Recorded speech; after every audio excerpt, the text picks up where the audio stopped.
Good evening, everyone. Welcome to Reclaiming My Life podcast. We are so excited to be here with you this evening. Reclaiming My Life, as some of you may know, and some of you, it may be your first time seeing our podcast. So, we always like to let you know that Reclaiming My Life actually came from a book, and Amazon's #1 bestseller, Reclaiming My Life. And what is Reclaiming My Life about? It is about trials and trauma that we've experienced, how we have overcome those trials and trauma, and reclaim our lives. Please meet my beautiful co authors, Dr. Tiffany Tyson, Hello, welcome to the show. Thank you for joining us. the lovely Miss Tabitha Chansey, Hello, and thank you everyone for joining Reclaiming My Life. the beautiful Miss Joanne Bellamy, Hello, everyone, and welcome to our podcast, Reclaiming My Life. Thank you for joining us on tonight. and the beautiful Miss Ursula Jones, who will be our moderator this evening as we talk about her chapter in the book, New Addictions. Hello, thank you. My name is Ursula Jones, and I will be the moderator for tonight of Reclaiming My Life. In the chapter, I talked about new addictions. New addictions came about from my old addictions. I was on drugs, I was on cocaine, and I did other things like being heartless to a friend, having sex with multiple people and opposite sex, loan shopping, and a lot more. Those were my old addictions. Now I have new addictions.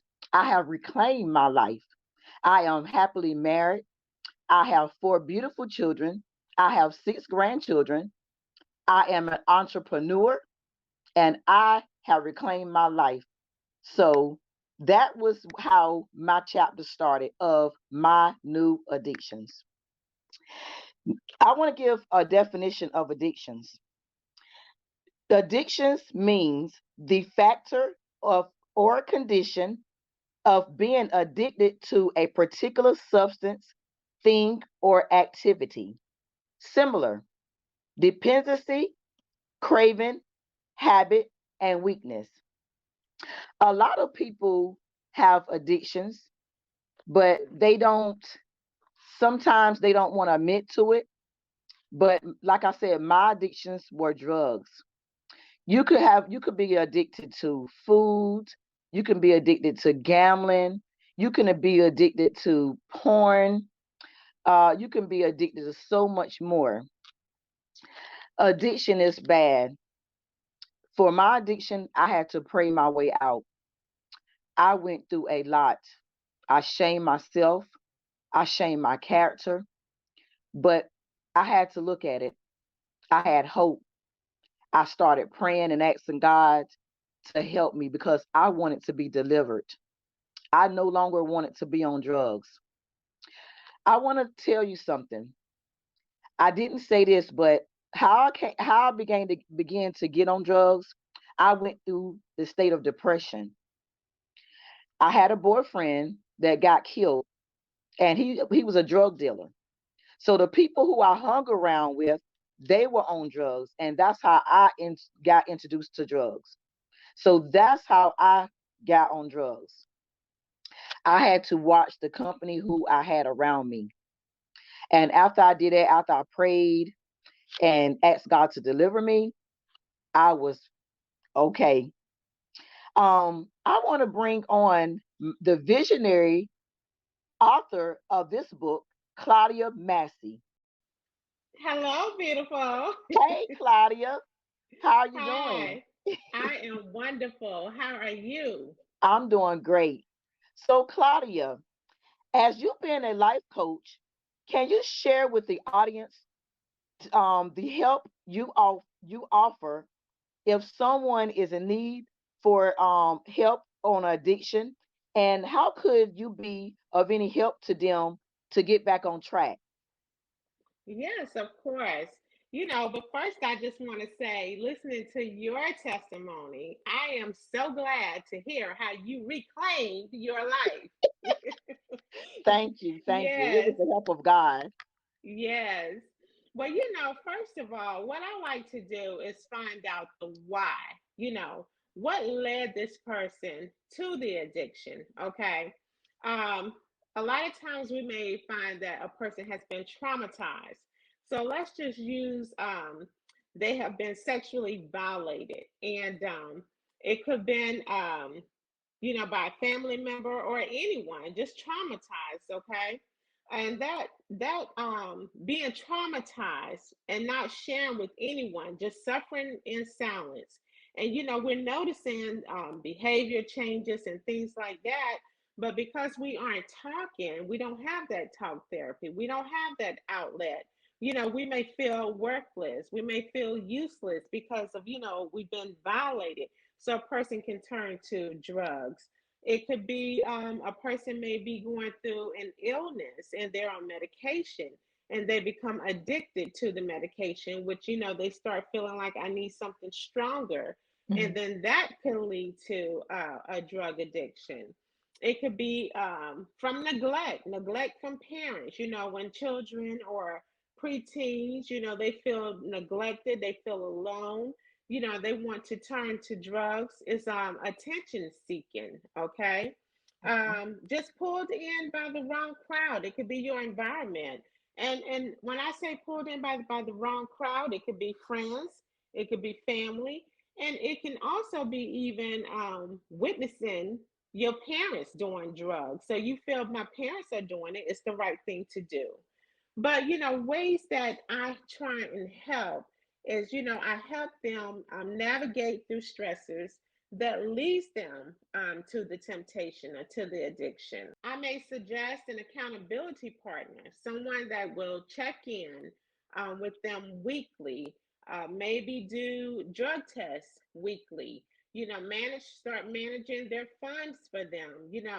There are several ways we can help a person that's addicted. I've actually had to help someone.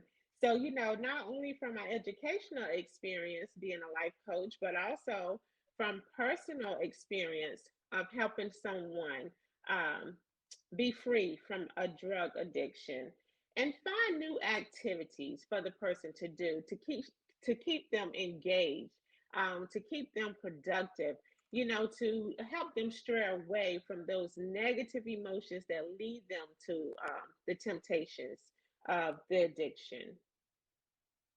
Thank you so much, Claudia. Thank you. I appreciate you so much. So next, I want to bring on one of my co-authors, Miss Joanne Bellamy. Hello, Miss Ursula. Hey, Miss Joanne, how you doing? I'm doing great, Chain Breaker. Great. Okay, Miss Joanne, I know in your chapter you didn't talk about any addictions that you had, but I want to ask you a question. Have you had any addictions, or do you have a family member or a friend that was had addiction? And if you did, what did they do about it? Miss Ursula, as a matter of fact, yes, I did have an addiction. I was addicted to depression medication. Um, I started taking depression medication because I had an illness of depression, loneliness. Um, I've always felt left out, unworthy. And that led to me taking depression medication. Also, what I experienced um, with domestic violence and a lot of other issues, all this brought about taking the depression medication. And I became addicted to it because I felt I couldn't do without it. I felt I couldn't function. I felt I couldn't be around people. I felt like that pill was helping me to talk, to even walk, to even do housework. I felt like I couldn't do anything without this medication because I was taking it in the morning, I was taking it in the evening, I was taking it at night. And when I took that pill, I felt like I was a celebrity. I felt like I had everything under control and everything. But then after a while, I sort of noticed that I had to have something stronger because I was hooked on that so long until I had to have something stronger. So I went on something stronger to keep me, that I thought would keep me functioning and keep me going. But then I realized the effect that it was starting having on my body. I started not feeling like myself. And the doctor kept telling me, you need, this depression medicine could hurt you in other ways. So I was like, you know what? I need to do something. I started praying and I started asking the Lord, take me off this medicine. I'm going to be in an institution somewhere. Take me off of this. Help me. So I started taking it instead of every day, 3 times a day. I started taking it 3 times a week. And see, I was so addicted until I was having withdrawals and all this kind of stuff that was going on with my body. But I stayed in prayer. I kept that faith. Then I went down to twice a week, then once a week. And I was like, okay, I'm going off of this completely. So the doctor didn't take me off. I went off myself. Wow. I reclaimed my life from Yes. that depression addiction that I carried around for years. Oh, thank you so much, Miss Joanne, for that. Thank you so Welcome. You're much. welcome. You're Thank welcome. you. I Thank want to you. call in the next co-author, Miss Tabitha Chancey. Hello. How you doing? Hello, Miss Tabitha. Yes. I want to ask you a question. I know you didn't talk about addictions in your story, but do you know a family member or a friend or even yourself that had an addiction and that you couldn't control? And if so, how did they reclaim their life? Um, Drugs I've never tried. Really, pills. I hate taking pills, so no type of things like that. However, I smoke cigarettes. To me, that is an addiction because it's something I can't quit. 98% of the people that I'm around, they don't smoke. So when I actually want to go smoke, and they say something like, "Don't smoke that cigarette," I actually get angry because it's something I don't want to do. I pray for God to take this want away from me, the smell, the urge. So it bothers me when somebody says something about it, and it's something I don't want just as bad as they don't want me to do it. But I consider that as an addiction because it is something that I'm doing that is so hard for me to quit. And I don't think I've ever had to battle anything this hard in my life. But smoking has been a challenge for me. And people look at it as something matter, something normal. No, smoking to me is probably just as worse as someone that's doing drugs that want to get off because it's something that I just cannot stop. And I pray about this thing. So, yes, I consider me smoking an addiction. And I'm ready to reclaim my life on that part. Wow, that's amazing, Tabitha. I feel you on that because I used to smoke cigarettes and I know it's hard. I know what you're going through. I appreciate you and everything that you said about the addiction. Next, I want to bring on Miss Dr. Tiffany Tyson. Hi, beautiful. Hello, Miss Tiffany Tyson.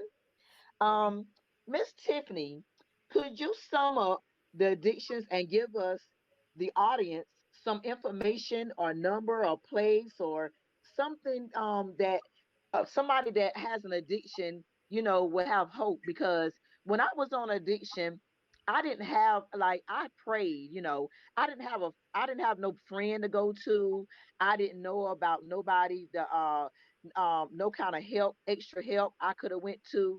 I think if I would have, I probably would have got off the addiction sooner, or it probably wouldn't have led that bad.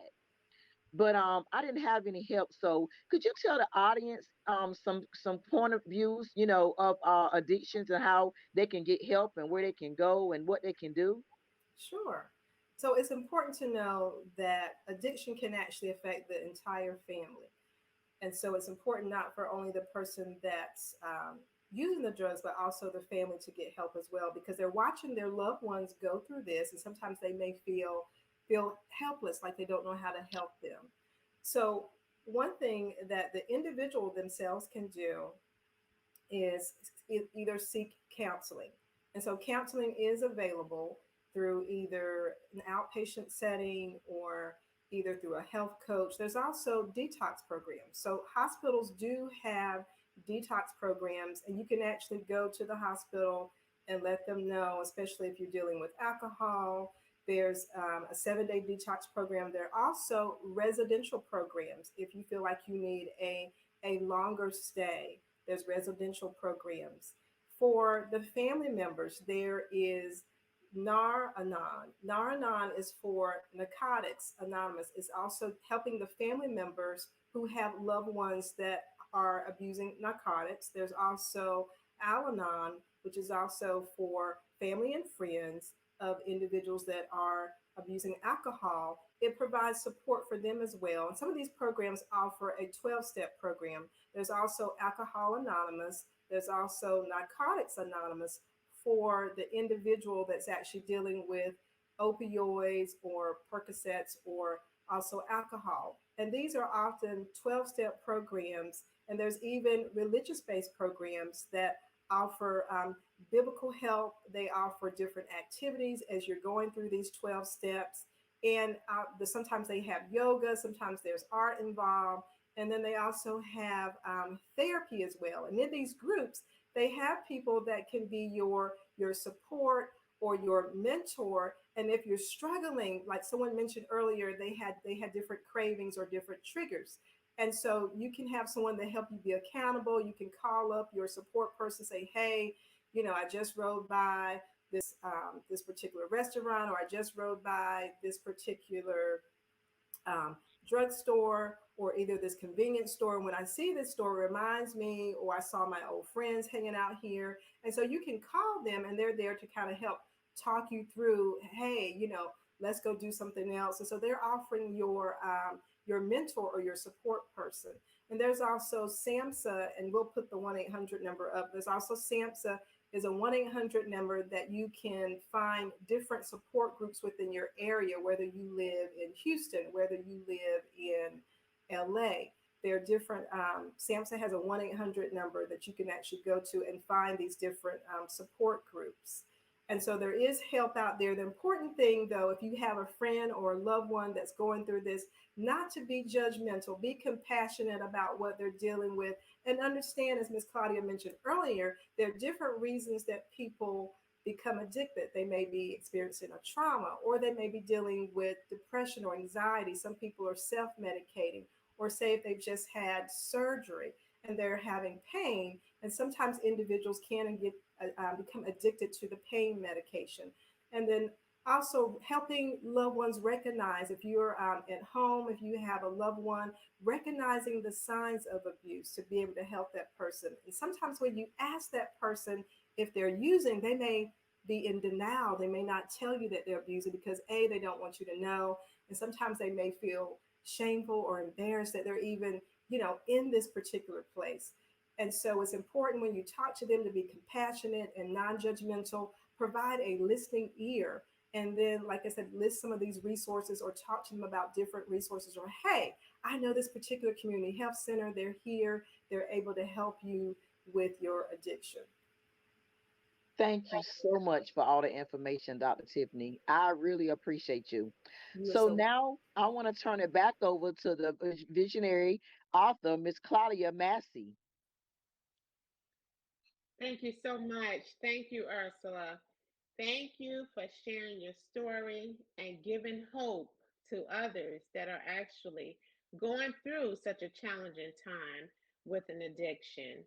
And Dr. Tyson, we thank you for all the information, all the resources that you have given tonight. Thank you so much. If you are looking at this podcast, we thank you. We thank you for tuning in every Monday night to join us. I'm sorry, that's every Sunday night to join us. We thank you so much. Also, if you would like to book us, please do so. You can go to our website, which is reclaimingmylifetour.com. That's reclaimingmylifetour.com. You can catch us every Sunday at 4:30 p.m. Eastern Standard Time on Preach the Word Worldwide Network.